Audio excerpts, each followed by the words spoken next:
Some see the dawn of a new year as a fresh start. Whatever happened in the past is history, and 2021 can bring adventure, prosperity, and new opportunities. Oh, the power of Tinseltown transformations. This list applauds 4 titles created by studios that didn't give up after a tumultuous launch, and have turned their games into experiences worthy of a second chance. We also take a look at 4 titles that desperately need redemption in 2021, and for the sake of the fans, let's hope they find it worth a second chance. Fallout 76. Make no mistake.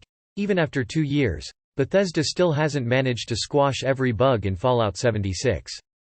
Despite some technical hang-ups that still seem to drag on, the game is almost unrecognizable from the complete and utter mess it was on launch. Bethesda slowly turned the game around by listening to their players. They started by including human factions and expanding quest lines with the Wastelanders update, but the addition of seasons with the SCORE board, legendary perks, and a subscription service that lets players host their own private server have all enticed Vault dwellers to return. Most importantly, Bethesda has continued to provide exciting new content, such as the recent introduction of the Brotherhood of Steel, to Appalachia. In a world of CGI, it's sometimes easy to forget that some of Hollywood's most elaborate movie roles actually required mounds of makeup and hours of prosthetics. Fallout 76 is not perfect, and it never will be. Crucial to bringing memorable characters to life, special effects artists are the unsung heroes of movie magic and hold much responsibility in the art of dazzling viewers. It's not about technology, Oscar-winning special effects heavyweight Stan Winston once told The New York Times. It's about writers writing wonderful stories with fantastic characters and me being able to create a visual image that's beyond what you would expect. While some parts require famous faces to look completely unrecognizable for their roles and viewers could envision the familiar faces underneath, we're digging into the totally insane on-screen aliens that shocked us in the most iconic sci-fi flicks to date. Luckily, Fallout 76 has managed to amp up the fun that far outweighs what few bugs still exist. Even better? We had no idea who the actors were behind the masks, as they were wholly transformed into something otherworldly. Besides, when was the last time you saw a perfect wasteland? Needs redemption. Anthem. Believe it or not, when it comes to RPGs, there was a time that BioWare sat atop a mountain of gold, forged on the backs of the dragons of Dragon Age, aliens from Mass Effect, and Jedi Knights from Knights of the Old Republic. BioWare always seemed to have a clear vision in mind, so many were surprised when their brand new IP, Anthem, crashed extremely quickly, with players complaining about tons of issues like a limited endgame and a clunky UI alongside long and frequent load times. BioWare reportedly isn't giving up, as the team plans to overhaul Anthem entirely with what they are deeming Anthem 2.0. Let's take a peek at some of the most memorable movie aliens that are actually gorgeous in real life. Ridley Scott made sure to alienate this actor on set. Balaji Badillo was plucked up from obscurity and transformed into his first and only role, the terrifying extraterrestrial monster in the 1979 sci-fi classic Alien. Unfortunately, for the greater part of 2020, the entire team has mostly gone dark. As revealed by Vanity Fair, the Nigerian one-time actor was scouted in a London pub, probably since he was 6 feet 10 inches. The official EA site shows little in the way of news and updates since early last year. Why was Badillo's height so important? According to CNN, the graphic design student's tall and lanky looks matched the thin, insect-like profile director Ridley Scott needed. Fully fitted in the suit, Badillo stood at an alarming 7 feet tall. Despite recently reiterating that they have a small dedicated team working diligently on the update, staff turnover has no doubt hindered progress. BioWare has a long way to go to redeem themselves for the debacle of their software as a service title, Anthem. Worth a second chance. No Man's Sky. Hello Games didn't launch No Man's Sky into the great beyond with the intention of letting down players.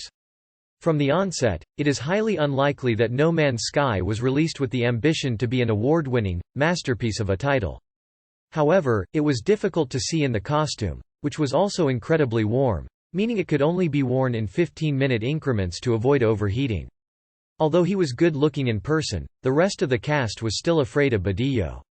Somehow, both of these things have happened, and it all came down to the perseverance of Hello Games.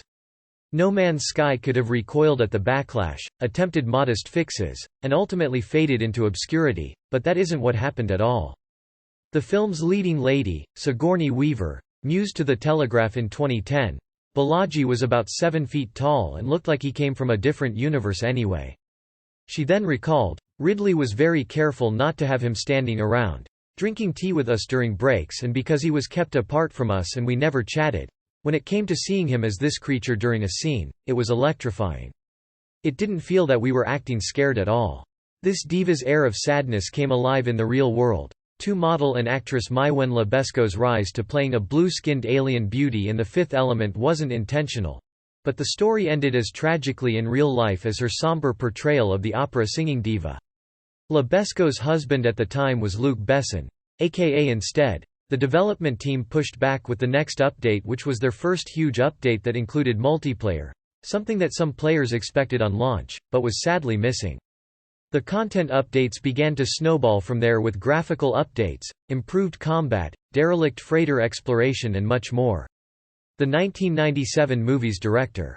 According to an interview the French actress once gave, she initially firmly passed on the offer when Besson asked her to embody the otherworldly part. The stark contrast from zero to hero for No Man's Sky has been so profound that a new expression was coined. To pull a No Man's Sky has now become the hope of every game developer that has experienced a disastrous game launch. Needs redemption. Torchlight 3. Remember Torchlight Frontiers? Originally, Torchlight 3 had much larger ambitions. "Thank you. But, if I love you, I want to show you my love that is pure, so I don't want to work with you," she recalled explaining to her beau. Ectra Games had the aspiration of making a Torchlight MMO, and that MMORPG would have been Torchlight Frontiers. Unfortunately, after a less than satisfactory response from players in alpha testing, Ectra Games decided players would probably be far better off with a more traditional Torchlight experience, and went to work on a single-player game, with some multiplayer functionality. As Ectra Games continued to shape the game around player feedback, Torchlight 3 just didn't end up resonating with players the way that the previous games did. Nor did it appeal to players that were hoping for a larger shared world that Torchlight Frontiers was slated to be. But after another actress Besson hired seemingly disappeared, Lebesco finally decided to step in. She would later muse in the same interview that she felt the character of the diva was disappointed, and sad, eerily foreshadowing what was to happen in her own marriage. By the time filming for the flick ended, Besson was involved with another leading lady, Mila Jovovich, who playing Lilo in the same movie. Ectra Games hasn't thrown in the towel just yet, and perhaps the biggest hurdle for Torchlight 3 to gain traction and revitalize development may just be getting it into enough players' hands. Now that Ectra has released their largest update since launch, we could see this as a turning point for the beloved Torchlight IP. According to the Daily Mail, the director left Lebesco and married the future Resident Evil star that same year, only to divorce in 1999. Zoe Saldana has become an alien staple in the sci-fi biz. Zoe Saldana has undoubtedly made her mark in the sci-fi world, playing Neytiri in 2009's Avatar and Gamora in both the Guardians of the Galaxy series and Avengers flicks. The blue-skinned alien in the former was 70% CGI, with Saldana becoming totally unrecognizable. "I thought director James Cameron did a really good job of putting Neytiri together," the actress later told STV, via Digital Spy. "I thanked him for making her look hot." With the aid of Xbox Game Pass, and a potential influx in players, Torchlight 3 may one day make it out of the rut of being a bland, what could have been, title. Worth a second chance.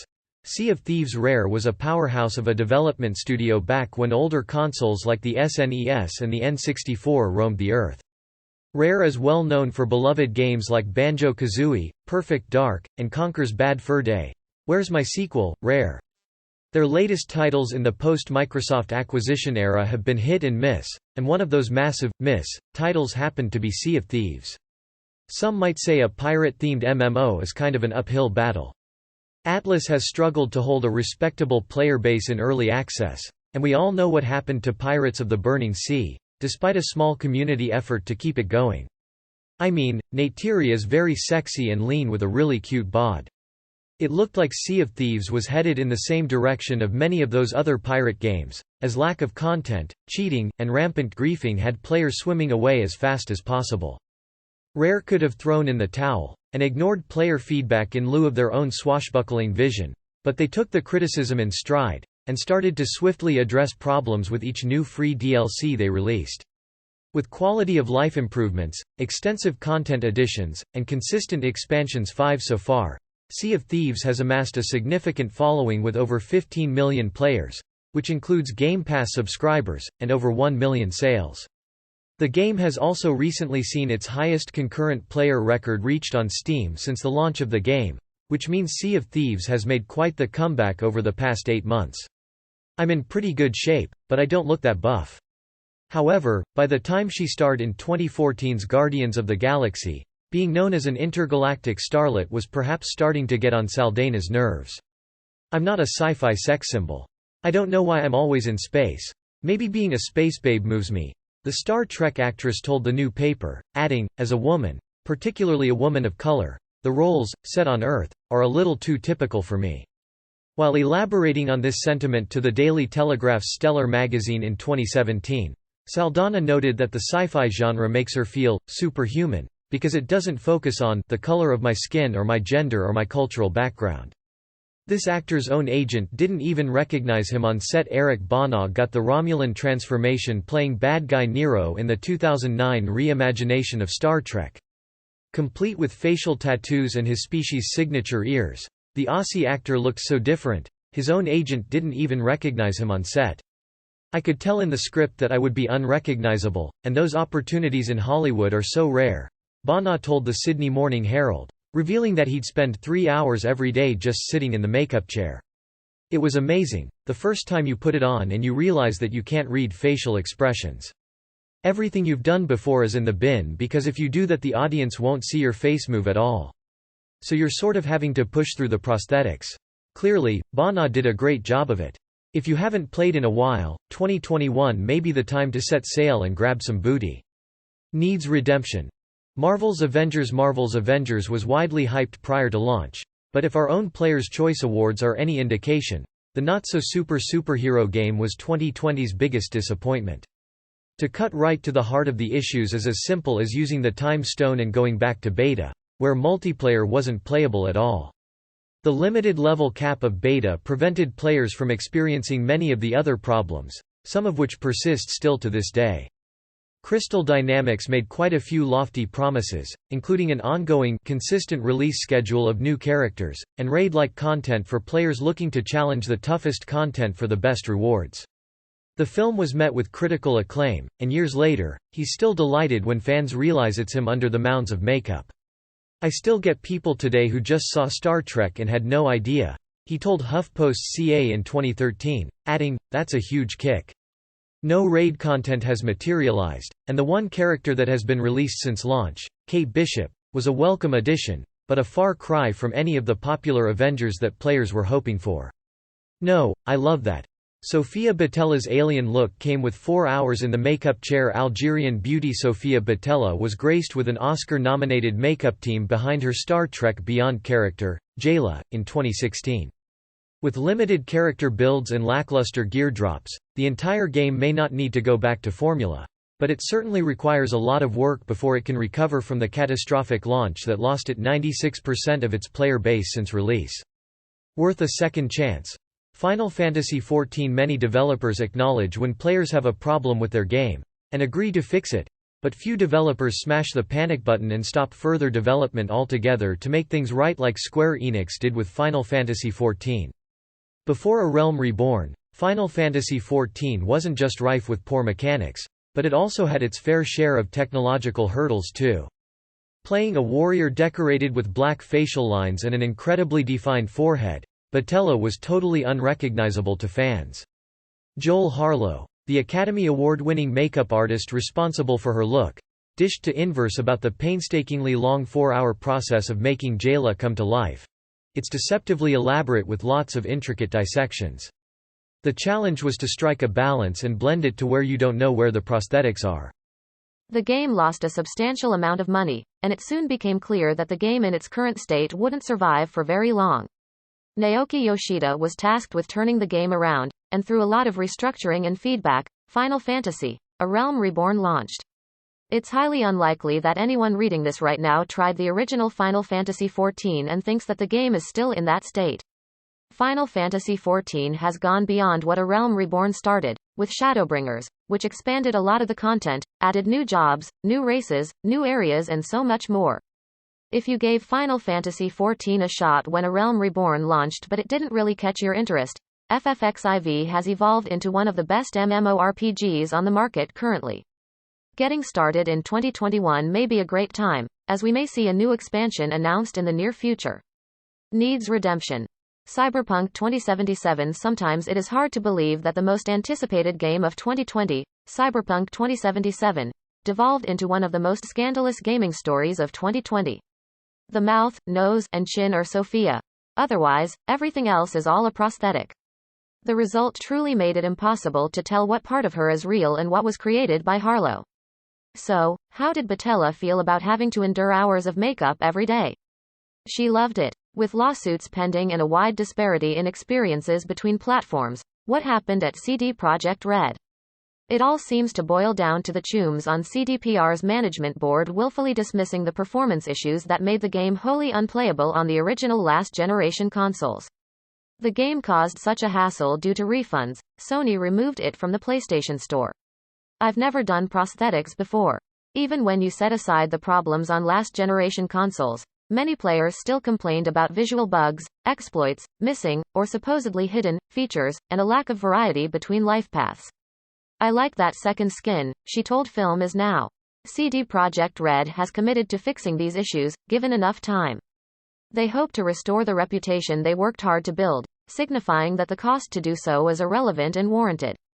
Cyberpunk 2077 isn't a bad game, but the swirl of negativity surrounding it, and the poor reception on some platforms has left a sour taste in the mouths of many gamers out there. Let's hope that we don't have to wait for 2077 for CD Projekt Red to make things right. I like what it brought to me. It's like, as soon as I had it on, you feel in character. Once you put it on, boom, I felt like Jayla.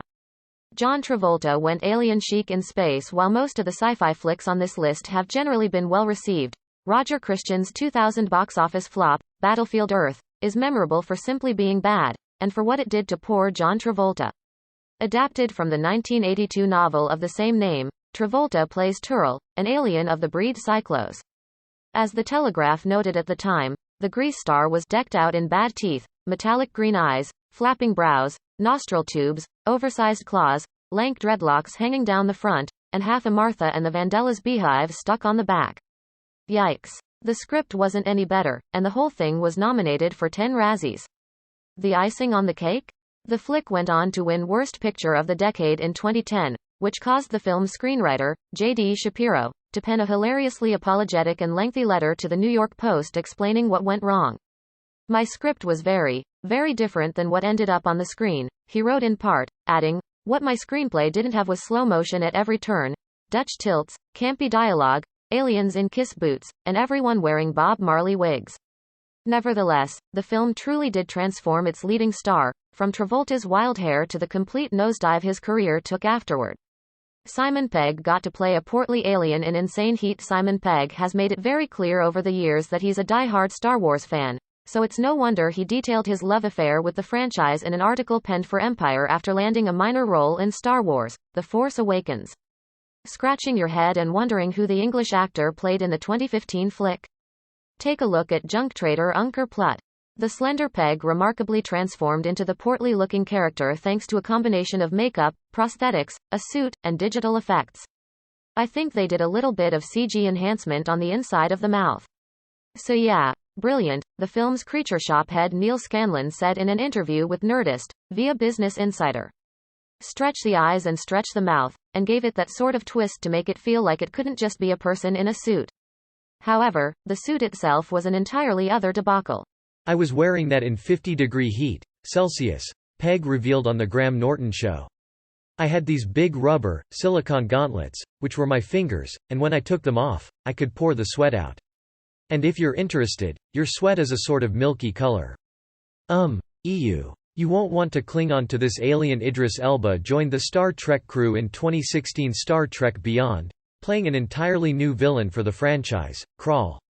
Since Krall's species is so elaborate-looking, Elba had to endure countless hours in makeup. Typically, my day would start at 4:15 in the morning. I'd be in the chair until around 7:30, shoot about 8:30. Then wake up in the morning and do the whole thing again, the actor told Entertainment Weekly. I'm claustrophobic by the way. I don't like rubber masks on my face. Although Sofia Boutella's character, Jayla, required extensive makeup, it was Krall's design that took the most work in total. Head makeup artist Joel Harlow explained to Inverse how the context of the story helped shape what the monster looked like. He starts as a human being but he's trying to extend his life by draining genetic material from his prisoners. By extension, a lot of the alien characters we designed for Beyond were aquatic in nature. Lots of fins. There were also lizard elements in Krall too, Gila monsters, specifically. Just like that, the hunk of a man that people have been petitioning to become the new James Bond was made completely unrecognizable thanks to the power of Hollywood and some wicked makeup artistry. This comedian was made to look totally terrifying. The hilarious Flight of the Conchords alum Jermaine Clement got a menacing makeover for the third installment of Men in Black in 2012, playing head honcho bad guy Boris the Animal. What made him so unrecognizable? Maybe it was the fact that it looked like his goggles were embedded in his face. Nevertheless, Boris was genuinely hideous, and as the actor recalled, I think the first day we put the makeup on it took 8 hours. The best thing about the villain? He just looked so darn cool. The special effects superstar behind the project, Rick Baker, spoke to Digital Trends about making Boris come to life. In the script I got originally, he was a biker but they described him as Dennis Hopper from Easy Rider. I said, you know what? I think he should be intimidating.